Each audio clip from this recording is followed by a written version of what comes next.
성경 봉독하겠습니다. 마가복음 10장 13절에서 16절까지입니다. 마가복음 10장 13절에서 16절까지 같이 봉독하겠습니다. 사람들이 예수께서 만져주심을 바라고 어린아이들을 데리고 오매 제자들이 꾸짖거늘 예수께서 보시고 노하시어 이르시되 어린아이들이 내게 오는 것을 용납하고 금하지 말라. 하나님의 나라가 이런 자의 것이니라. 내가 진실로 너희에게 이르노니 누구든지 하나님의 나라를 어린아이와 같이 받들지 않는 자는 결단코 그곳에 들어가지 못하리라 하시고 그 어린아이들을 안고 그들 위에 안수하시고 축복하시니라. 아멘. 오늘은 교회 절기상 어린이 주일입니다. 우리나라 달력에도 어린이날이 있기는 한데 교회에서는 이 어린이가 가지고 있는 신앙적인 의미 이것을 중요시하고 또 그래서 날을 정해서 그 의미를 기리고 있습니다. 오늘이 이제 그 날인데 이 어린이가 가지고 있는 그 신앙적인 의미가 우리의 신앙생활에 중요한 길잡이 역할을 이제 하고 있는 것입니다. 이 사실은 오늘 본문에서도 예수님께서 말씀을 하셨지만은 다른 이 복음서에도 또 예수님께서 또 이렇게도 얘기를 하셨죠. 마태복음 18장 3절에 너희가 돌이켜 어린아이들과 같이 되지 아니하면 결단코 천국에 들어가지 못하리라. 그러니까 어린아이와 같이 되는 것이 천국에 들어가는 길이다. 이렇게 선언을 하신 것이죠. 그러니까 예수님께서 이렇게 말씀을 하셨으니까 그러면은 어린아이와 같이 되는 길이 뭘까? 이것을 여러모로 또 많이 이렇게 파악을 하려고 노력을 해왔지요. 많은 사람들이 노력을 했는데 그래서 어린아이와 같이 순종해야 된다. 혹은 또 남을 섬겨야 된다. 혹은 또 작은 자가 되어야 된다. 이런 등등의 메시지가 전해져 왔습니다. 이런 메시지들은 그 성향을 이렇게 쭉 살펴보면은 어린아이 자체의, 그러니까 어린아이라는 그 존재 자체의 이 본성을 파악하려고 하는데 집중하고 있죠. 그래서 이제 어린아이와 같이 예를 들면은 뭐 순종해야 된다. 어린아이가 이제 그렇다는 거죠. 이런 등등의 이제 메시지를 얘기를 했는데 이제 오늘 우리는 이 본문을 바탕으로 해서 맥락상의 의미는 뭘까? 그 어린아이와 같이 된다는 것이 오늘 본문과 그 이전에 나온 이 내용과 관계를 시켜서 어떤 의미로 예수님께서 어린아이와 같이 되어야 한다라고 말씀을 하셨을까? 그런 이 관점에서 그 의미를 한번 살펴보도록 하겠습니다. 예수님께서는 오늘 본문의 이런 이 상황 혹은 이 맥락에서 어떤 의도나 혹은 어떤 의미를 품고서 어린아이와 같이 되어야 한다라고 제자들에게 이러셨을까? 그걸 같이 한번 살펴보겠습니다. 자, 오늘 본문을 읽으시면서 짐작을 하셨겠지만은 두 세계가 등장을 하지요. 제자들의 세계와 어린아이들의 세계, 이 두 세계가 등장을 합니다. 제자들의 세계는 어린아이들을 배제하죠. 배제합니다. 제자들이 바로 어린아이들을 데리고 오는 사람들을 막았죠. 막았습니다. 이 태도에는 예를 들면 이런 의미가 들어있는 거죠. 감히 어느 안전이라고 이렇게 아이들을 데리고 오느냐. 이런 태도가 그 속에 들어있는 것이죠. 그러니까 이 제자들은 어린아이들을 무시했습니다. 이 태도에서 보면은 이 아주 이렇게 거만하고 이 고집스럽고 또 배타적인 그런 어른의 얼굴이 보이죠. 이런 상황 속에서. 그런데 이들의 이런 그 배타적인 태도, 여기에는 아마도 자기들이 그 하나님 나라에 대한 어떤 접근권을 이미 확보하고 있는 존재다. 이런 생각들을 갖고 있기 때문에 그런 태도를 보인 것이 아니었을까, 이렇게 우리가 짐작을 해봅니다. 왜냐하면 바로 곁에 하나님의 아들을 모시고 있지 않습니까? 자, 그러다 보니까 감히 다른 사람들이 이렇게 범접하지 못하도록 이제 막아서는 이런 이 마음가짐을 갖게 된 거죠. 그래서 이제 어린아이들이 오는 것을 이제 막았습니다. 자, 이런 세계가 하나 있고, 또 다른 한편에는 배척당한 그 어린아이들과 또 그들을 데리고 온 사람들, 부모들이겠죠. 그런 사람들이 있습니다. 배척을 당했기 때문에 예를 들면은 이 사람들은 제자들과 어떤 면에서 뭐 대립각을 구성하고 있다라고 얘기할 수는 없지요. 왜냐하면 대립이라고 얘기하는 것은 서로 이렇게 세력이 비슷할 때 뭐 대립관계다, 이렇게 얘기를 할 수 있거든요. 일방적으로 배척을 당했기 때문에 제자들과는 대립적인 어떤 세계를 보여준다라고 얘기할 수는 없는데, 그런데 이 어린아이들, 이 배척당한 자의 자리에 예수님께서 같이 서셨죠. 예수님께서 어린아이들을 그렇게 배척하지 마라 하고 이 어린아이들 편에 서셨죠. 더더군다나 예수님께서는 제자들의 그런 태도에 대해서 노하셨다. 14절에 노하셨다. 이렇게 표현을 하고 있습니다. 그러니까 예수님의 그 태도 속에는 어린아이들에게서 예수님께서 노하실 수밖에 없는 그런 의미가 들어있다는 거죠. 그 사실이 거기에 함축이 되어 있습니다. 예수님께서 제자들을 꾸짖으신 그 말씀을 우리가 살펴보면은 제자들이 접근권을 가지고 있는 양 생각했던 그 하나님의 나라에 대해서 오히려 어린아이들이 훨씬 더 확보된 확실한 그런 접근권을 갖고 있다라고 하는 것을 우리가 읽을 수가 있지요. 예수님께서는 14절에 하나님의 나라가 이런 자의 것이다, 이렇게 분명히 말씀하지 않았습니까?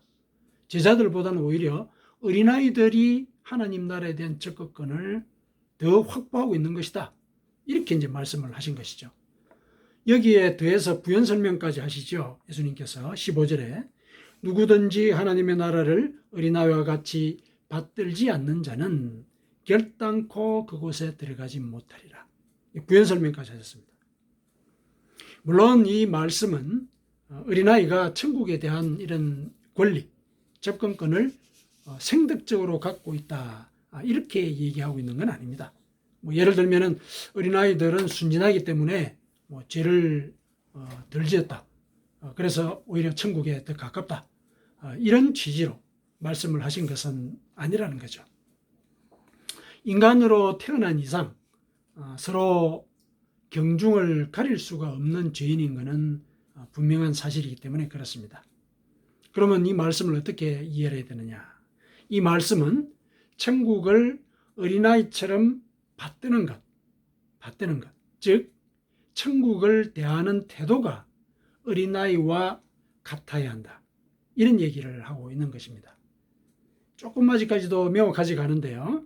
성경의 원문을 살펴보니까 하나님의 나라가 이런 자의 것이다 라는 이런 구절이 어떤 의미로 표현이 되어 있냐면은 하나님의 통치, 하나님의 질서라는 얘기죠. 하나님의 나라라고 번역이 된 이 말은 하나님의 통치, 하나님의 말씀이 질서를 유지하는 그런 상황을 얘기합니다. 그 하나님의 통치가 어린아이의 속성에 어울린다, 그런 의미로 표현이 되어 있습니다. 그러니까 이게 뭐냐면은 하나님께서 원하시는 그 질서의 목표가 바로 우리가 어린아이와 같아지는 것이다, 이런 이제 의미로 들려주신 것이다, 이렇게 얘기를 할 수가 있습니다. 그래도 여전히 조금 더 모호하죠. 여전히 그러면 어린아이와 같이 된다는 게 또 뭘까? 그래서 우리가 그 맥락을 따져서 살펴보자고 한 것입니다. 자, 어린아이와 같아지는 것, 이게 뭘까? 이걸 알려면은 예수님께서 노하신 이유, 그걸 일단 한번 살펴볼 수 있겠죠.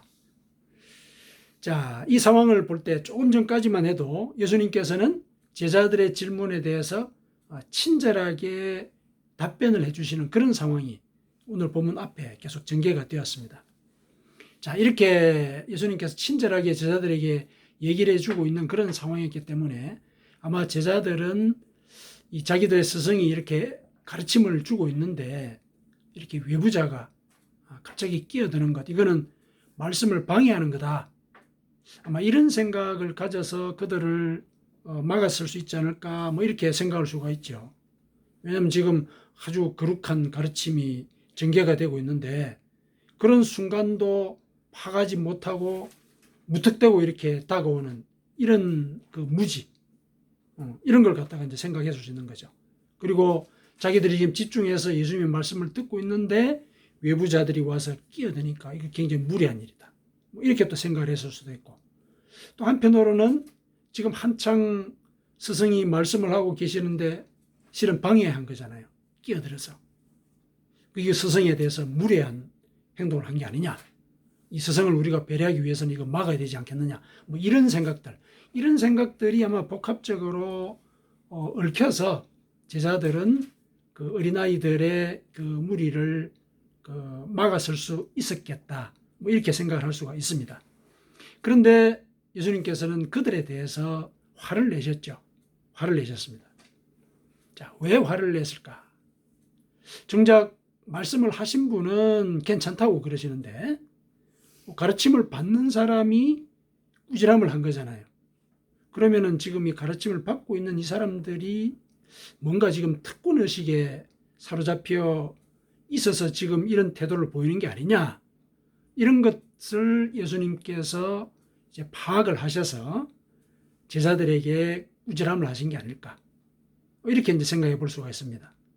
왜 그렇게 생각을 하느냐면은 실제로 그 앞에서, 오늘 본문 앞에서 예수님께서 제자들의 그 특권의식, 여기에 대해서 경계를 하셨거든요. 제자들의 그 특권의식에 대해서 경계를 했습니다. 그래서 이제 화를 내신 것이다. 이렇게 한번 생각을 해볼 수가 있습니다. 그리고 또 이런 경우도 우리가 생각을 해볼 수가 있습니다. 우리가 일상에서 볼 때 되게 화를 내는 경우는 앞에 분명히 뭐 알아듣게 얘기를 했는데 또 똑같은 실수를 했다. 그러면 이제 되게 화를 내는 경우가 있지 않습니까? 일반적으로 그런 경우가 많지요. 예수님께서 화를 내신 경우도 그런 게 아닐까, 이렇게도 한번 생각해 볼 수가 있다는 거죠. 예수님께서 앞서 또 사건 속에서 또 그렇게 친히 경고를 하셨음에도 불구하고 제자들이 똑같이 그런 일을 이제 벌인 일이 또 있습니다. 그래서 이러한 두 가지 정도의 그 화를 내신 이유를 우리가 한번 염두에 두고 어린아이와 같이 된다는 것이 어떤 의미일까, 이걸 한번 살펴보자는 거죠. 그래서 예수님께서 이 화를 내셨던 이유와 그 반대되는 조건, 그게 바로 어린아이와 같아지는 것의 의미다.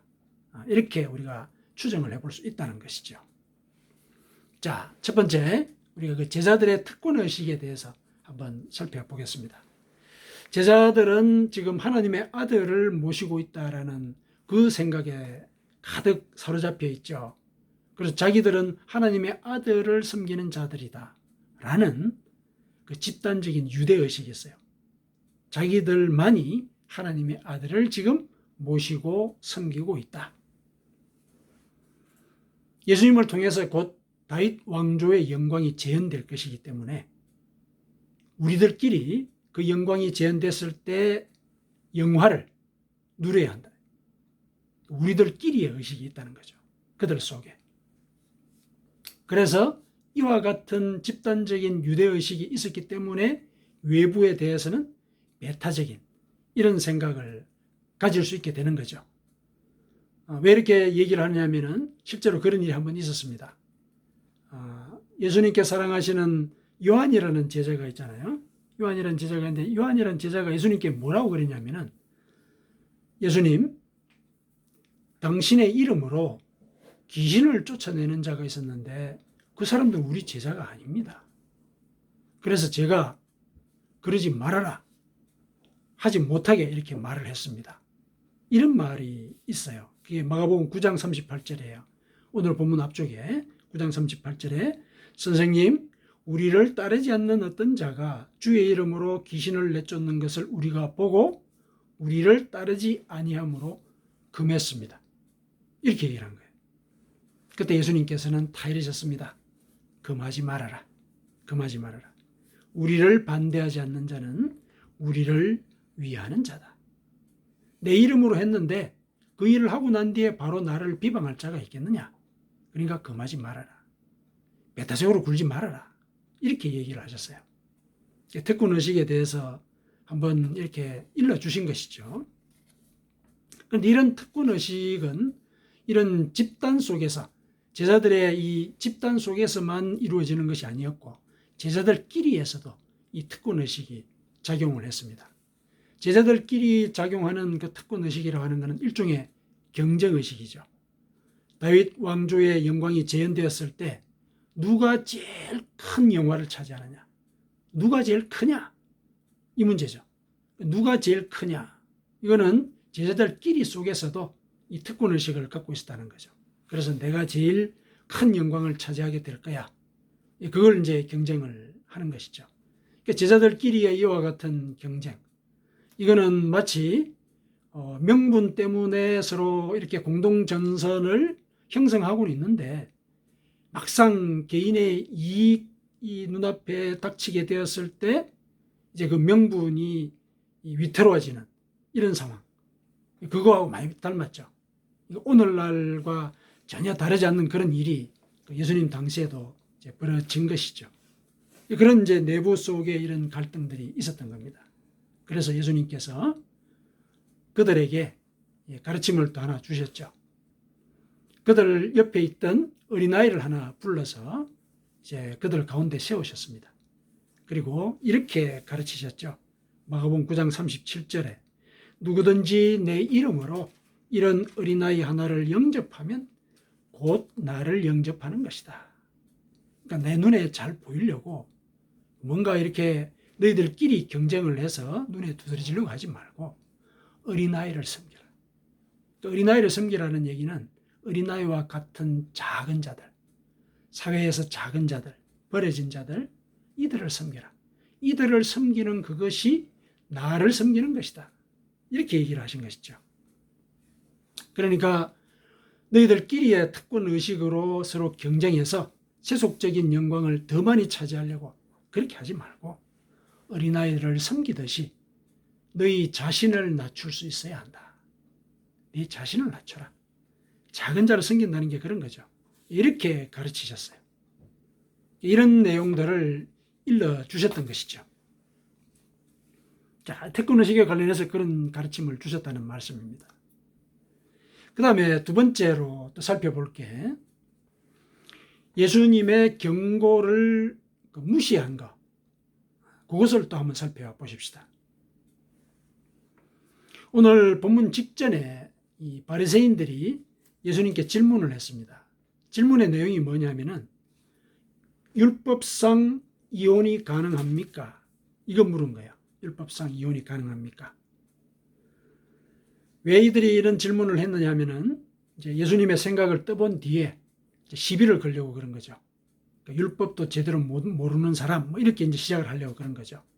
그러니까 율법에는 뭐라고 되어 있냐면은 이혼 증서를 써주고 이혼해도 된다. 이렇게 율법에는 규정이 되어 있습니다. 그렇게 물었을 때 예수님께서는 뭐라고 대답을 하셨느냐 하면은 마가복음 10장 9절이에요. 부부가 되는 것은 하나님께서 짝지어 주신 것이다. 그래서 사람이 나누어서는 안 된다. 이 성경 말씀이죠. 짝지어서 주신, 하나님께서 짝지어 주신 거기 때문에 사람이 나누어서는 안 된다. 이건 율법하고 또 다른 내용이잖아요. 모세의 율법하고. 여기에서 바리새인들이 이의를 제기하고 시비를 걸 수 있는 여지가 있었지만은 이어서 예수님께서 이렇게 얘기하셨습니다. 그런데 모세가 율법에 이혼을 허락한 것 나도 안다는 거죠. 왜 그랬느냐? 그거는 너희의 마음이 완악하기 때문에 이 명령을 기록한 것이다. 이렇게 얘기를 했습니다. 사람들이 완악하기 때문에 하나님께서 세우신 그 질서, 하나님의 명령, 헤어지면 안 된다는 거, 그 명령, 그거를 왜곡했다는 거죠. 사람들의 마음이 완악하기 때문에. 이 완악하다는 얘기는 뭐냐면은 고집스럽고 사납다는 얘기예요. 사람이 그러기 때문에 하나님의 명령을 왜곡했다. 그래서 모세율법에 그렇게 적을 수밖에 없었던 것이다. 이렇게 얘기를 하신 것이죠. 그러니까 예수님께서는 이혼을 하고 안 하고의 그 문제보다는 사람들이 하나님의 말씀마저도 자신들의 원하는 대로 해석을 해서 피해자들을 사납게 대하는 그런 태도, 이게 문제다. 이걸 지금 지적을 하고 계신 겁니다. 제자들도 나중에 바리새인들의 이 질문과 대답이 끝나고 난 뒤에 이 이혼 문제에 대해서 예수님께 다시 설명을 요청을 했거든요. 그러니까 제자들도 이 바리새인들과 비슷한 혹은 뭐 같은 그런 생각을 갖고 있었던 것이죠. 이혼과 관련해서. 여기에 대해서 예수님께서는 이혼한 뒤에 다른 사람과 결혼하면은 간음죄를 저지른 것이다. 이렇게 경고를 하셨습니다. 그러니까 이혼하지 말라는 거죠. 이혼해서는 안 된다. 이런 얘기를 해 주신 겁니다. 왜 그렇게 얘기를 하셨느냐? 그거는 결국 좀 전에 얘기했듯이 이혼을 하고 안 하고 그런 문제라기보다는 본질적으로 자기 고집 때문에 남의 눈에서 눈물을 흘리게 해서는 안 된다. 하나님께서 그렇게 하지 말라고 그랬다. 이걸 먼저 염두에 두고 그 문제를 생각해야 된다. 관계의 문제를 생각해야 된다. 그런데 자기가 원한다고 해가지고 자기 고집대로 그 일을 실행을 해서 남의 눈에 눈물을 흘리게 하는 이런 일을 해서는 안 된다. 이걸 일러주셨습니다. 자, 이렇게 실은 가르쳐 주신 거죠. 그렇게 해서는 안 된다. 남의 눈에 눈물을 흘려서는 안 된다. 가르쳐 주셨거든요. 그런데 제자들이 바로 그 직후에 어린아이들과 그들을 데리고 온 사람들을 배척했죠. 이들이 얼마나 무안했겠습니까? 이 사람들의 반응이 하나도 기록되어 있지 않죠. 기록되어 있지 않은 것은 그냥 간략하게 쓰기 위해서 그랬다기보다는 이들이 사실은 참 말을 하지 못하는 그런 상황에 처하게 되었다. 이런 상황을 반영한다라고 우리가 받아들일 수가 있습니다. 얼마나 무안하겠어요. 축복해 달라고 이렇게 데리고 갔는데 그 앞에서 문전박대를 당한 것이지 않습니까? 물론 이제 이와 같은 상황은 단순히 무안을 당했다. 그런 차원에서 거론할 만한 문제로 이렇게 그치는 건 아닙니다. 왜냐하면 예수님께서 당신을 어린아이와 같다고 비교하지 않았습니까? 어린아이 하나를 내 이름으로 영접하면 바로 나를 영접하는 것이다. 분명히 얘기를 하셨거든요. 어린아이를 볼 때 나를 봐야 된다. 그렇게 얘기를 하셨지 않습니까? 분명히 얘기를 했거든요. 그런데 그런 얘기를 듣고 난 바로 직후에 그 다가오는 어린아이들을 박대를 해버린 거죠. 제자들이. 예수님께서는 당신이 하나님으로서의 본체를 포기하고 인간이 되셨고 또 그 인간으로서 이 땅을 살아갈 때 억압받고 고통받는 자들, 죄인들, 그들을 위해서 당신의 목숨을 바치려고 하는 그 모든 과정을 준비하고 계시지 않습니까, 지금? 그러니까 그 작은 자들을 위하는 그 마음과 또 작은 자들을 섬길 수 있어야 된다는 그런 가르침, 제자들에게 늘 일러주었거든요. 그런데 이 제자들은 스승의 그 가르침에 대해서 실은 들을 마음이 없는 거예요. 왜냐하면 자기들은 예수님의 이 능력을 이용해서 다윗 왕조의 영광이 재현될 것, 이것만을 생각하고 있는 거죠. 그러니까 작은 자를 섬기는 것 안중에 없는 겁니다. 누누이 예수님께서 말씀하셨고 또 실제로 몸으로 또 보여주셨는데도 제자들은 자신들이 옳다고 생각하는 그 관점에 고정이 되어 있는 거예요. 그래서 예수님께서 뭘 원하는지 여기에 대해서는 마음의 문을 닫고 있었던 것이죠. 그런 태도 예수님께서 지적을 하시는 겁니다. 제자들은 예수님께서 누누이 얘기하신 대로 예수님께서 어린아이 혹은 작은 자를 언급하실 때 그거는 바로 우리가 하나님 앞에서 작은 자다, 우리가 죄인이다, 이걸 깨달아야 하는 것이다 라는 것을 가르쳤다는 거, 거기에 대해서 개념이 없어요. 이해하지 못하고 있는 거죠. 이들은 자신이 옳다라는 생각, 자신이 가지고 있는 그 생각, 그것 때문에 마음이 굳어진 것이죠. 그러니까 실상 표현이 좀 과할 수는 있지만 어쨌든 마음이 완악해진 거예요. 완악해졌다라고 얘기할 수 있는 거는 또 실제로 어린아이들을 박대를 해버렸잖아요. 좀 사나운 태도를 보인 거죠. 어떤 면에서 보면. 그러니까 마음이 굳어져 버린 거죠. 그러니까 예수님께서 누누이 얘기하신 것, 또 실제로 보여주신 그런 상황 전혀 이해하지 못한 겁니다. 자기 고집대로 한 거죠. 예수님께서는 이런 상황에 대해서 화를 내신 것이죠. 그러니까 제자들은 교만하고 또 고집스러웠죠. 굉장히 특권의식을 갖고 있으면서 다른 사람들을 배척하고 누른 뒤에 자기가 높아지려고 하고 있는 그런 마음을 갖고 있지 않습니까? 그리고 자기가 옳다고 여기는 것이면은 하나님의 말씀도 귀담아 듣기보다는 고집대로 밀어붙이죠. 분명히 예수님께서 작은 자, 어린아이를 영접할 것 얘기를 하셨잖아요. 얘기하고 난 뒤 바로 돌아서자마자 박대를 해버리는 거죠. 영혼이 깨어있지 못하는 거죠. 이 마음이 굳어있다는 얘기입니다. 이런 모습을 그대로 보여줍니다. 다른 사람이 피해를 받든 말든 상관하지 않는 그런 태도를 보이고 있는 것이죠. 자, 이 제자들의 이 모습 어딘가 익숙하지 않습니까? 어딘가 익숙하지 않습니까? 우리들의 모습이죠. 소위 어른들이라고 하는 이 존재의 모습이죠. 우리의 일상 속에서 이런 모습들을 얼마나 자주 봅니까? 얼마나 굉장히 교만하고, 그죠? 자기를 이제 드러내는 거죠. 또 고집스럽게 자기가 옳다는 것에 대해서 다른 사람이 이의를 제기하면은 그냥 이렇게 공박을 하죠. 들으려고 하지 않죠. 어른의 모습을 제자들이 보여주고 있는 것입니다. 그렇다면은 이 지점에서 어린아이와 같아져야 한다는 것은 뭘 의미하는 것인가? 좀 분명해지죠. 뭘 의미하는 겁니까?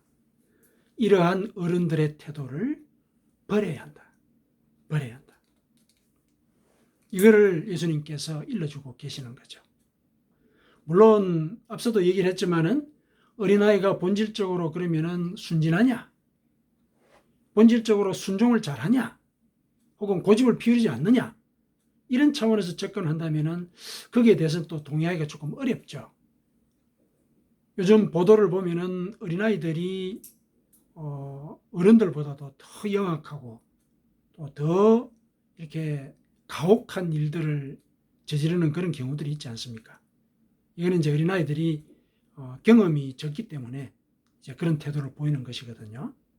이런 것들을 보면은 어린아이라고 해서 본질적으로 겸손하거나 또 본질적으로 남의 말을 잘 듣는다거나 이러진 않는 거죠.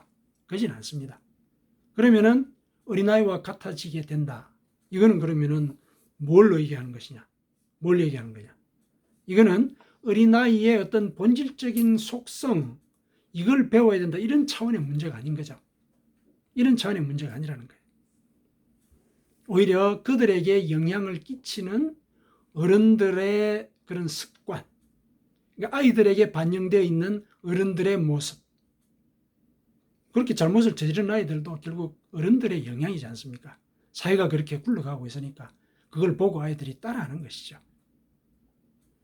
그런 모습들, 이런 것들을 버릴 수 있어야 하는 것, 이게 바로 어린아이가 되는 것이다 라고 우리가 맥락상 파악을 하는 것이죠.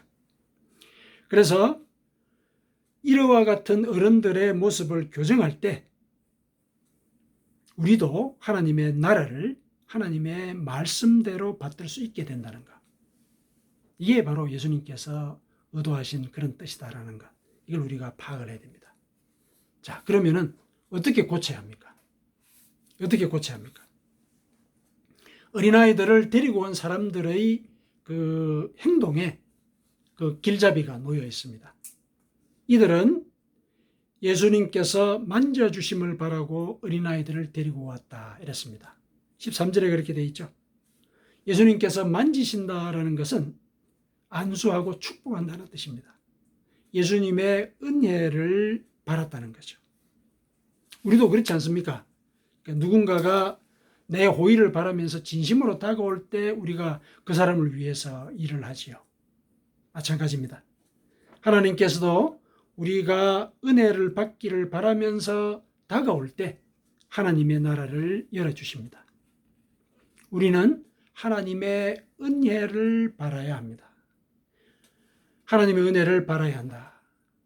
자, 그러기 위해서는 해야 될 일이 있죠. 해야 될 일이 있습니다.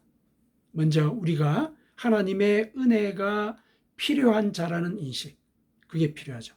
그런 인식이 있어야 은혜를 바라지 않겠습니까? 내가 하나님의 은혜가 필요한 자다. 이런 인식이 필요한 거죠. 우리가 하나님 앞에서 작은 자다. 이거 인정하라는 얘기죠. 내가 하나님 앞에서 작은 자입니다. 은혜가 필요한 자입니다. 작은 자라는 게 뭡니까? 하나님 앞에서 제가 죄인입니다. 당신의 용서의 은혜가 필요한 자입니다. 회개하라는 것이죠. 회개하는 마음. 이게 필요한 거죠. 이게 바로 하나님의 은혜를 바라는 태도입니다. 이것이 필요하다. 이게 바로 어린아이와 같아지는 것이다. 이렇게 얘기할 수 있는 것입니다. 그리고 이런 사람들은 하나님 앞에서 특권의식을 가질 이유가 없죠. 자기가 죄인인데 나서가지고 다른 사람을 배척하고 배제하고 내가 잘났다라고 얘기하지 않겠죠. 나는 하나님 앞에서 작은 자니까. 그렇게 하진 않을 겁니다. 그래서 다른 사람을 배제하지 않는다. 이건 뭡니까? 다른 사람과 함께 은혜의 자리에 나갈 수 있는 마음을 가져야 한다는 거죠. 다른 사람과 함께. 오늘 본문을 보니까 어린 아이들을 데리고 온 사람들이라고 되어 있죠. 사람들. 이게 복수로 되어 있는 거죠. 같이 나왔다는 얘기죠. 아이들을 다 데리고 같이 나왔다. 이런 태도를 우리가 배워야 되는 것이죠. 그런데 이들에 대해서 제자들이나 바리새인들은 배척하는 이런 태도를 갖고 있죠. 왜 그렇습니까? 이 사람들은 근본적으로 자신들의 경험과 주관이 옳다라는 그런 생각만을 갖고 살기 때문에 그런 것이죠. 그러니까 다른 사람과 협력해서 어떤 선한 일을 이룬다 이것보다는 자기가 영광을 차지하려고 하는 그런 생각들을 갖고 고집스럽게 자기의 뜻을 밀어붙이는 그런 종류의 사람들이죠. 이게 자기의 육신의 소욕에 의해서 교육된 것인지도 모르고 그거를 자기 삶의 우선적인 지혜로 참조를 하는 그런 사람입니다. 그렇게 되면은 마음이 그렇게 굳어지겠죠. 그렇게 굳어질 수밖에 없습니다. 이 굳어진 마음이 바로 완악한 마음이죠. 하나님의 말씀이라고 하더라도 자신이 익숙한 가치관에 따라서 왜곡하고 축소하고 확대 해석해 버리죠. 그렇게 해서 이들은 남들을 배제하고 배척하고 그래서 이혼을 하게 되는 거죠. 자, 그렇다면 정리를 해보겠습니다. 어린아이와 같이 된다는 것은 결국 무슨 의미입니까?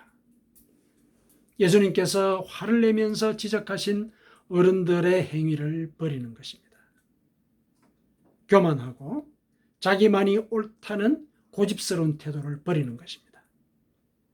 우리가 어른일 때 이런 모습들이 너무 익숙하게 노출이 되는 경우 우리도 가끔 놀라지 않습니까? 이런 모습들을 보면서 이걸 버려야 된다. 여기에 대해서 자의식을 가지고 교정하려고 해야 된다. 어린아이라고 하는 것은 하나님의 은혜를 바라면서 회개하는 존재다. 이런 인식을 우리는 가져야 합니다. 예수님께서 그렇게 가르치셨거든요. 그래서 나는 하나님 앞에서 작은 자입니다. 이런 인식을 가져야 된다는 거죠. 그래서 내가 작은 자이기 때문에 다른 사람들도 하나님의 은혜가 필요한 자다. 그래서 은혜의 자리에 서로 협력해서 그들을 데리고 나올 수 있는 데리고 나온다는 얘기는 뭐냐면은 내가 하나님의 은혜를 받았으면은 그 은혜를 그들에게 베푼다. 이런 의미도 같이 있는 거죠. 그 은혜의 자리에 같이 있다는 얘기. 그 은혜의 자리에 데리고 온다는 얘기, 그런 얘기죠. 베푼다는 얘기죠. 이 자기 고집을 내려놓는 것과도 의미상 통하지 않습니까? 그런 것이거든요. 이런 사람이 천국에 들어간다. 예수님께서 오늘 약속하셨죠. 이런 사람이 천국에 들어간다. 예수님께서 이 제자들의 반대를 무릅쓰고 어떻게 하셨습니까? 16절에 그 어린아이들을 안고 그들 위에 안수하시고 축복하시니라. 그러니까 그런 태도를 갖고 살 때 천국이 너희에게 약속이 된다. 이 사실을 행동으로 보여주신 것입니다. 사랑하는 성도 여러분, 우리는 하나님 앞에서 어린아이입니다. 어린아이처럼 하나님의 은혜를, 하나님의 돌보시는 은혜를 갈구하십시다. 교만한 마음으로 다른 사람을 무시하거나 배척해서는 아니 됩니다. 그리고 하나님의 말씀을 우리가 살아온 대로 편의적으로 해석하지 않도록 하십시다. 하나님의 말씀의 의미를 묵상하면서 실천하도록 하십시다. 그래서 우리가 우리 자녀나 이웃을 무시하거나 배제하지 않는 그런 삶을 늘 의식하면서 살아가야 하는 것이죠.